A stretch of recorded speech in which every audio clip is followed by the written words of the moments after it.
Hey guys, I'm the Comics Kid 2099, and I wanted to talk to you about a book I finished reading recently, X-Men vs. Avengers. Do not confuse this with the Avengers vs. X-Men miniseries that wrapped up about a year and a half ago. This is a completely different thing.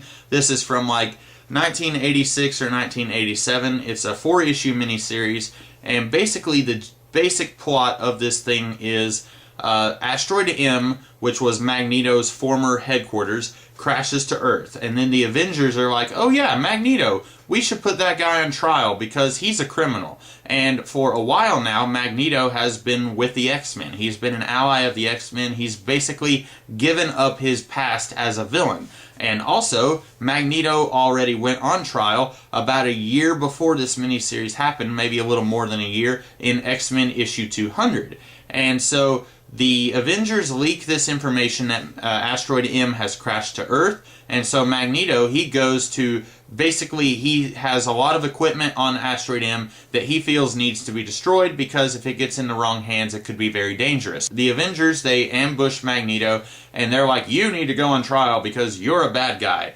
And as always, when you have a group of superheroes fighting another group of superheroes, you always have to have a really stupid misunderstanding happen. You can't just have one of the characters or all of the characters say things that make sense and say things that would end the fight before it even begins. You have to have Magneto, instead of him saying, I was already put on trial, the judge acquitted me way back in X-Men issue 200. Instead of having him say that, instead he has to say, you fools, you have no idea what you are doing. Basically, Roger Stern, the writer of the first 3 issues of this miniseries, he's writing Magneto as if he's an actual villain. And at this point, he really wasn't anymore. He was at one time, but not anymore. And so naturally, the Avengers, they think that Magneto is still a villain. So they are trying to capture him and bring him in to have a trial, even though he already had a trial. And it really doesn't, nobody actually references that. They briefly mention that Magneto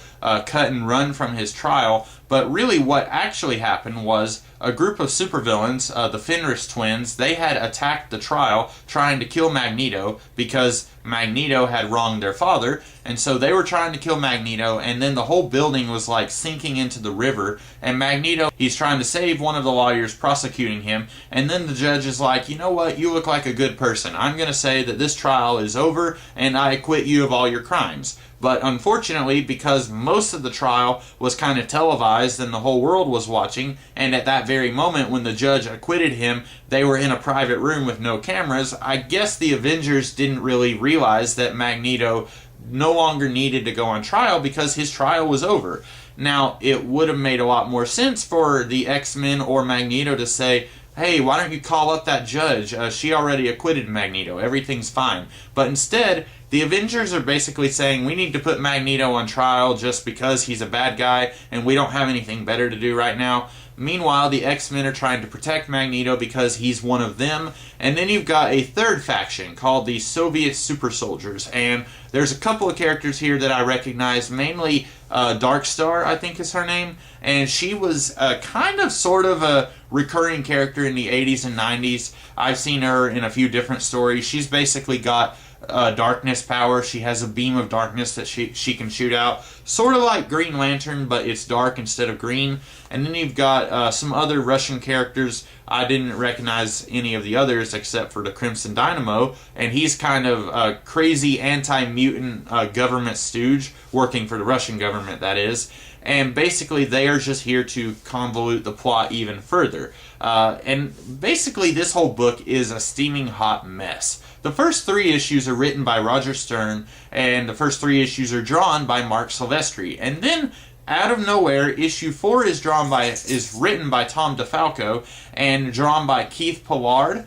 I really don't know what brought in this change of the creative team, but I am never a fan of this. Almost never. I can think of only one time where this sort of thing worked, where you have a mini-series and then right in the middle of it you change the creative team. A mini-series is usually, it's one story, so you really don't need multiple creative teams kind of putting their hands into making this story happen. And usually when they do, that makes everything just a little bit more confusing, a little bit more hectic and chaotic. And here, I'm not really sure if it made things worse. I think from the beginning this miniseries was just not really a good idea. And I don't think that DeFalco and Pollard really made anything worse. I just don't think it was very good to begin with. Basically, this whole miniseries, the concept had already been done before in X-Men issue 200. We already had the trial of Magneto. It was done much better than this entire miniseries, in my opinion. The only thing that's interesting here is seeing the Avengers. They realize that what they are asking of Magneto is not really an easy thing. They're saying, you need to go on trial. And the X-Men are saying, listen, if a mutant goes on trial, no matter what happens, if he is guilty or innocent, they are going to lynch him. They are going to end the trial with him being killed.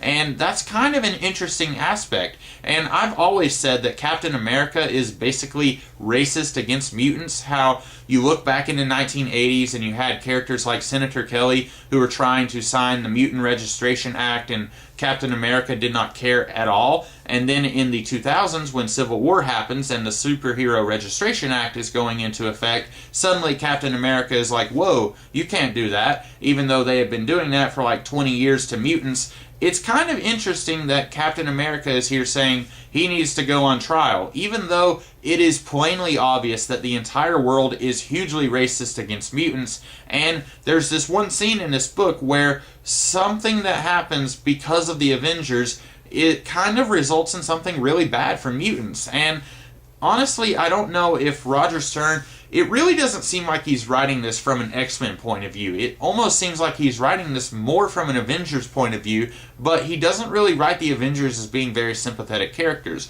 Frankly, they are kind of stupid in this book. They really aren't acting very smart at all. They're saying, we need to put Magneto on trial because of reasons, even though Magneto had already gone on trial. And really, a lot of their actions and a lot of the actions of Magneto and the X-Men results in a lot of really stupid stuff that could have been cleared up pretty easily if characters had just said things that made sense. For example, hey, Magneto already went on trial, guys. We don't have to fight here. Something like that. Just characters saying stuff that would make a lot more sense, and it would clear up a lot of this confusion. If they had done that, you wouldn't have a story, obviously, but frankly, if there's a story that only exists because characters are acting stupid and are acting on a misconception, then you don't have a good story. You need to go back to the drawing board. You need to kind of rework it so that the characters have a genuine conflict with each other and they're not just fighting just because. Would I recommend this book? Absolutely not. This book is not very good. It does include one issue of the Silver Age X-Men, the first appearance of, or the first time the X-Men fought the Avengers. And that's kind of interesting. When you go back, the Avengers and the X-Men have very rarely been friendly with each other. I think out of all the stories that are X-Men Avengers crossovers, only one of them were the Avengers kind of sort of allies with the X-Men. And even then, the Avengers still didn't really trust the X-Men. So it's really kind of interesting that the Avengers have almost always been antagonistic towards the X-Men and vice versa. But here, it's just not handled very well. So no, I would not recommend this book. I really don't think it's written very well. And what's disappointing about that is that Roger Stern is capable of writing better than this. This almost feels like it was editorially mandated, like someone from on high said, hey, let's try and do another trial of Magneto, and let's squeeze it into 4 issues. Even though we had already done a trial of Magneto in just 1 issue, let's try and do it in 4 issues. And it doesn't really matter if it doesn't make any sense at all. Just do it and people will buy it. So yeah, not a good book. I would not recommend this to anyone. That's about all I have to say here. I hope that you guys enjoyed this video. I hope that you agreed with my review. If you did, if you liked this review, be sure to like, share, comment, and subscribe. And I will be back later on this week with another kind of video. So I will see you guys then. Have a great day.